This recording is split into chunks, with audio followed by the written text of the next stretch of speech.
Marilyn Monroe was one of the most famous movie stars of her time. She was an exceptional performer, with talent and charisma that could steal any scene in any movie. She was beloved the world over, her life eagerly followed by devoted fans and an enthusiastic press. With a wink of the eye, she helped to change the country's attitudes towards sex and morality and left behind an enduring, iconic image of womanhood. But it was far from an easy ride for Marilyn, whose life was marked by tragedy practically from the start, and which left her with powerful personal demons that she would battle until the very end. Hello, I'm Movie Man Eric Houston, and I want to thank you for joining me tonight for this look at the life of Marilyn Monroe.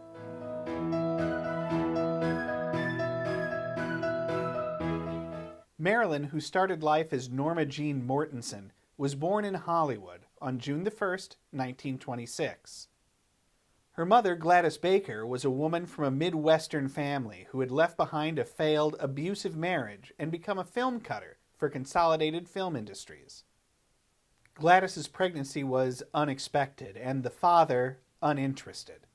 Later in life, Norma Jean came to believe her father was a man named Charles Stanley Gifford, a fellow Consolidated employee. Marilyn attempted to contact Gifford a handful of times throughout her life, but Gifford would never see her or speak to her. Gladys simply couldn't afford to raise Norma Jean herself, even though she wanted to. Instead, she placed her baby with a foster family, and Norma Jean would find herself floating in and out of the foster system time and again as her mother would occasionally make enough money to take her back, only to return her again when times were tough. Gladys also suffered from mental and emotional problems, and in 1935 suffered a mental breakdown, attacking a friend with a knife. Gladys was institutionalized, all when Norma Jean was only 9 years old. In all, Norma Jean would live with nearly a dozen foster families and attend 6 grade schools. She faced sexual assault at the hands of some of her foster fathers and grew up feeling isolated and deeply insecure, creating mental scars that would haunt her for the rest of her life. Her only escape was the movies. She would spend whole days inside Grauman's Chinese theater and then return home to act out the scenes by herself. She idolized Claudette Colbert and Clark Gable, who she would pretend was her father. And she felt especially drawn to Jean Harlow, whose white hair would later inspire her own. In 1942, Norma Jean was living with her mother's friend, Grace Goddard. But Grace and her husband were planning to move to West Virginia, and were unwilling to continue to support Marilyn, especially as times became hard at the start of World War II. Their solution was to marry her off to James Doherty, the son of their neighbor. James was 21, Norma Jean barely 16. In due course, James shipped off to the Pacific, and Marilyn took a job in a factory making parachutes. One day, an Air Force photographer named David Conover came to the factory to take pictures of the workers. He was impressed by Norma Jean and invited her to model for him. A modeling contract soon followed, as did dozens of magazine covers. When her husband James saw the first one overseas, he could hardly believe it was his wife on the cover, and his friends certainly didn't. This work made Norma Jean realize for the first time that she could provide for herself. She began to enjoy working and living alone, and began using the name Marilyn Monroe. Marilyn from her grandmother's middle name, Monroe from her mother's maiden name. In 1946, as the war began to come to a close, James made an ultimatum. She must choose between him and her career. They divorced soon after. 1946 also brought a screen test with 20th Century Fox and executive Ben Lyon. During the test, Lyon told Marilyn that he'd only ever discovered one actress, her idol, Jean Harlow. 20th was impressed enough to offer her a 1-year, $125 a week contract. She took singing and dancing lessons and made her screen debut in an exceedingly small part in Scudda Hoo, Scudda Hay. If you're looking for Stretch, don't waste your time. He don't never come to church, bad as he needs it. Oh, hush up and go wait in the car. Hi, Brad. Oh, hi, Betty.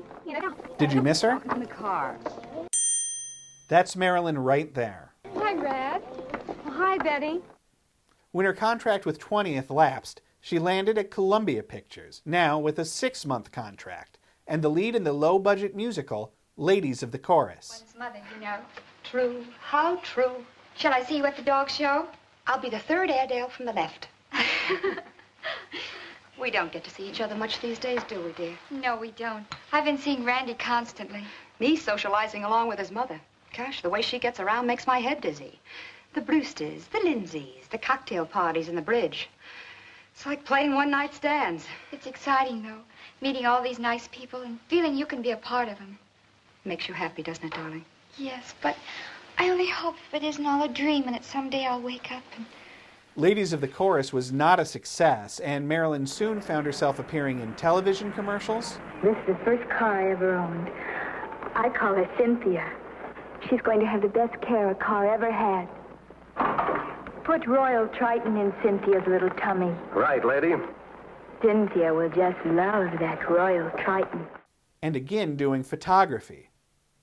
In order to make rent, she finally agreed to appear nude for the first time, although it was her understanding that her face would be unrecognizable in the photos.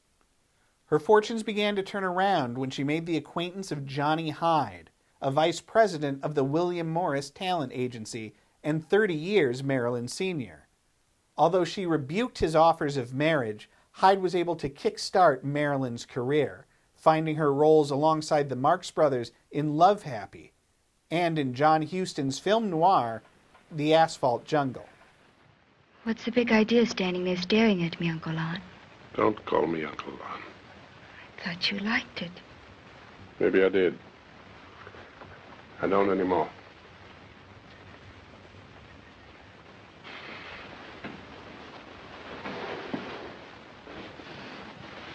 I had the market send over some salt mackerel for you. I know how you love it for breakfast. Some sweet kid. Marilyn's biggest break would come with a small role in the classic film All About Eve. Here, her role is almost comically close to reality, as she plays a young actress who uses her body and a feigned, airheaded persona to advance her career. And that isn't a waiter, my dear, that's a butler. Well, I can't yell out butler, can I? Maybe somebody's name is Butler. You have a point. An idiotic one, but a point. I don't want to make trouble. All I want is a drink. Leave it to me. I'll get you one. Thank you, Mr. Fabian. Well done. I can see your career rising in the east like the sun. The role is the best received of Marilyn's nascent career, and it encourages Fox to offer her a 7-year, $500 a week contract. Inspired by her looks and comedic chops in All About Eve, 20th casts her as a succession of pretty airheads in light-hearted comedies, such as the attractive secretary in Monkey Business. Oh, the N41 acetate project. This is an experimental pair. The first pair out of the factory. Aren't you proud? Turned out rather well. I'll say you can't tear them or snag them or anything. Oh, I'm familiar with the No project. matter how hard you try. You'd be amazed, Doctor. Oh, no, I wouldn't be amazed. I've done a lot of experimenting with this kind of thing. Of course, I'm through with all of that now. Oh, Mr. Oxley, Dr. Pulten's here. Good morning, sir. Good morning. You can come in now, Thank you. if you're not too busy. Well, Miss Laura was just showing me her acetates. Feeling frustrated and typecast, Marilyn begs for more substantial roles and is loaned out to RKO for the film Clash by Night, earning praise for the more nuanced performance. That fella she married in San Jose when she's working the fruit canners came down last night.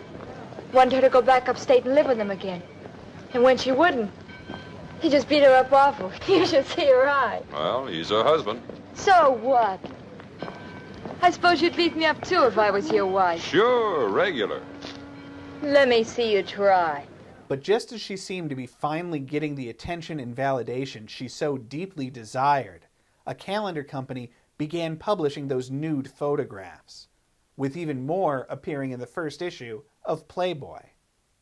Photos like these would ruin any young starlet's career, but Marilyn was undeterred, facing the controversy head-on and turning it to her advantage. When asked by reporters if she had indeed posed with nothing on, she famously quipped, "No, I had the radio on."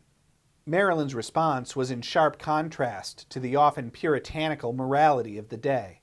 She simply refused to see anything shameful about sex, instead seeing sex as something fun and funny. To everyone's amazement, audiences ate it up, loving her for her candor. Instead of destroying her career, the incident made her more famous than ever, and Fox rushed out a number of Marilyn films to capitalize on the moment. Amongst them, Niagara, a Technicolor film noir that played up Marilyn's sex appeal, particularly with one shot that was supposedly the longest on-screen walk in cinema history.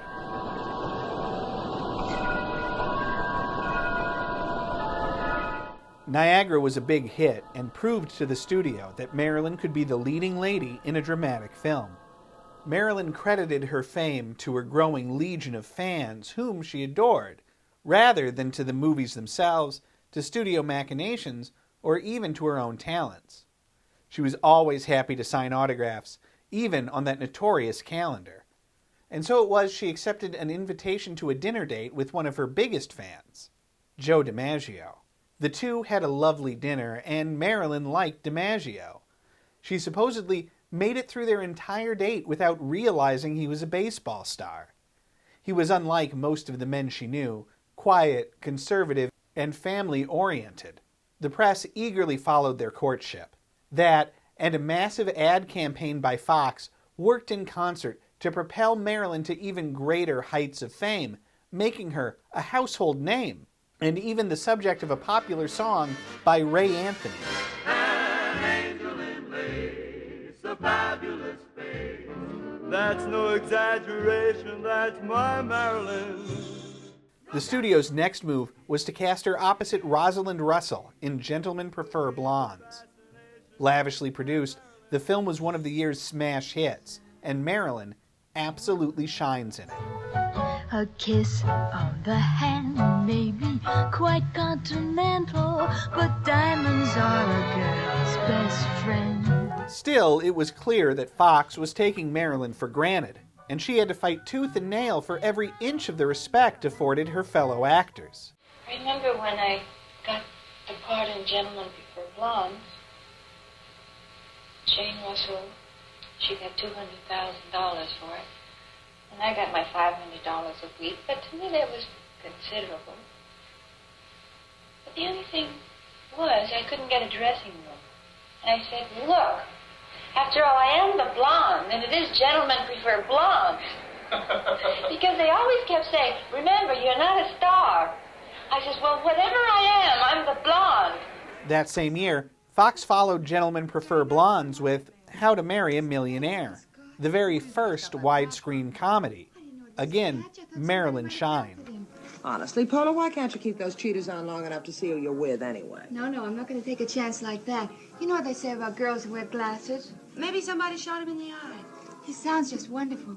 I was naturally curious to know what he looked like. Who is he? I don't know that either, but he hasn't mentioned anything under $1 million yet. My guy's real class. Never mentions his wealth, just refers to it. All Mr. Brewster talks about is what a horrible family he's got. But I'll say this for him. We haven't ordered anything yet under $5 a portion. If there's anything left over, don't forget to tell the waiter you want to take it home for the dog. We better be getting back before they cool off. Where is Maine anyway? This, too, was a big hit, and at just 26 years old, Marilyn was the biggest star in the world. But How to Marry a Millionaire and Gentlemen Prefer Blondes once again pigeonholed Marilyn into the same sort of airheaded roles that she'd been playing since All About Eve. Marilyn became increasingly worried about typecasting and increasingly desperate for more serious work, and for the respect that would come with it. Her screen persona was only becoming more and more pervasive, and Marilyn chafed at the public and even her colleagues' insistence that she and the characters she played on screen were one and the same, with studio executives, actors, and crew members openly mocking Marilyn's breathy voice and exaggerated walking style behind her back, behavior that would never be tolerated toward any other actor of her stature. This blatant lack of respect only exacerbated Marilyn's old insecurities, and although she hated being seen as a real-life bimbo, she found herself playing into the stereotype in public, desperate for any kind of affection and validation. Marilyn's continual pleas for better roles, fell on deaf ears, and Fox sought to cast her in a movie called The Girl in Pink Tights. Marilyn disapproved of both the script and the story, a romance about a French ballerina in New York. Marilyn refused the role, despite being under contract, and Fox retaliated by suspending her, and even went so far as to screen test actress Sherry North in Marilyn's costumes and Marilyn Monroe-style makeup as a sort of threat. But Marilyn, who is steadily becoming more confident, takes it in stride, taking the opportunity afforded by her suspension to marry Joe DiMaggio at a small private ceremony at San Francisco's City Hall that was nonetheless heavily attended by the press and eagerly followed by fans at home. The newlyweds honeymooned in Tokyo and were greeted by huge crowds of adoring fans. After all, baseball was enormously popular in post-war Japan, but Joe was surprised to find that the Japanese loved Marilyn even more. Marilyn followed up the honeymoon with a trip to Korea to perform a series of USO shows. Braving 30-degree temperatures in a slight summer dress, she performed 10 shows to an ecstatic crowd of 100,000 cheering GIs. And we all lose our charms in the end. We're cut or pear-shaped, these rocks don't lose their shape. Diamonds are a girl's best friend. For Marilyn, it was a revelation, and the first time she truly grasped the immensity of her popularity, saying, "It was the best thing that ever happened to me. I never felt like a star before in my heart." 20th finally began to grasp her popularity too, ending her suspension and offering her a lead role in Irving Berlin's There's No Business Like Show Business. Emboldened by her recent experiences, Marilyn turned the role down, not because she didn't like the part, but because this time she wanted a deal commensurate with her star power. Fox quickly gave in, upping her salary to $3,000 a week. You're like a baby. You want what you want when you want it. But after you are presented with what you want, you're discontented. You're always wishing and wanting for something. When you get what you want, you don't want what you get. Marilyn was also beginning to rake up industry and exhibitor awards, including the 1954 Photoplay Award for Best Actress. Each award was presented at a lavish ceremony that delighted Marilyn. DiMaggio, though, refused to attend any of them, instead waiting in the lobby or out on the street. Their marriage was already quickly deteriorating. Joe was controlling and jealous, and he had little patience for Marilyn's career or for the film industry at large. Their problems would come to a head on the set of The 7-Year Itch. Based on a popular Broadway play and directed by Billy Wilder, The 7-Year Itch sees Marilyn play a woman who is the subject of the elaborate secret fantasies of her married male neighbor, a role that no doubt hit close to home. It was the movie that would forever cement Marilyn as the nation's #1 sex symbol. Oh, do you feel the breeze from the subway? Isn't it delicious?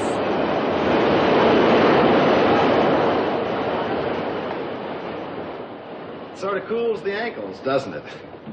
Well, what do you think would be fun to do now? I don't know. It's getting pretty late. It's not that late. The thing is, I had this big day tomorrow. I really have to get to sleep. What's the big day tomorrow? Tomorrow I'm on television. You remember I told you about it? The Dance with Den Dower?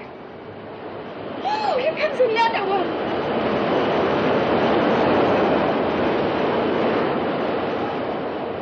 Tell me. This scene was filmed both in the studio and on location at 52nd Street in New York. Unsurprisingly, the location shoot attracted the attention of crowds of adoring fans. DiMaggio was there too. Rather than feel excited for Marilyn, Joe felt jealous and humiliated, his embarrassment quickly turning to anger. The film was a box office smash, but the marriage was over. Marilyn and Joe divorced in October of 1954, less than a year after marrying. Marilyn was 28. Despite the success of The 7-Year Itch, Marilyn again began to chafe at being typecast as the dumb blonde. Seeking greater control over her career and her life, she formed her own production company, the aptly named Marilyn Monroe Productions. But there's just one catch. She's still under contract at 20th. Zanuck, the head of Fox, was furious and ordered Marilyn to make the film How to Be Very, Very Popular, a silly comedy that would have seen Marilyn play Curly Flagg, a showgirl who, after witnessing a murder, hides out at a local college disguised as a boy. Marilyn, unsurprisingly, didn't care for the script and refused the role. Zanuck suspended her once again. This time, Marilyn decided to use her suspension to get what she had always wanted, the respect reserved for great actors, and left Hollywood for New York, where she hoped to learn to become a true dramatic actor. She was accepted at the famous Actors Studio, albeit as an observer only, and quietly watched the classes for an entire year, with the students all keenly aware of the superstar sitting in the corner. The Actors Studio was founded in 1947 by Elia Kazan, Cheryl Crawford, and Robert Lewis, with the mission of training young actors. It quickly became America's most prestigious acting school, and it was now home to Lee and Paula Strasberg, the nation's foremost practitioners and teachers of the method, a style of acting that encourages the actor to look inside themselves in search of the real emotions required by the screen, allowing them to actually feel the emotions they're portraying. Or, as Tennessee Williams put it, they act from the inside out. They communicate emotions they really feel. Strasberg had trained or would go on to train such actors as Anne Bancroft, Dustin Hoffman, James Dean, Jane Fonda, Paul Newman, Al Pacino, and Robert De Niro.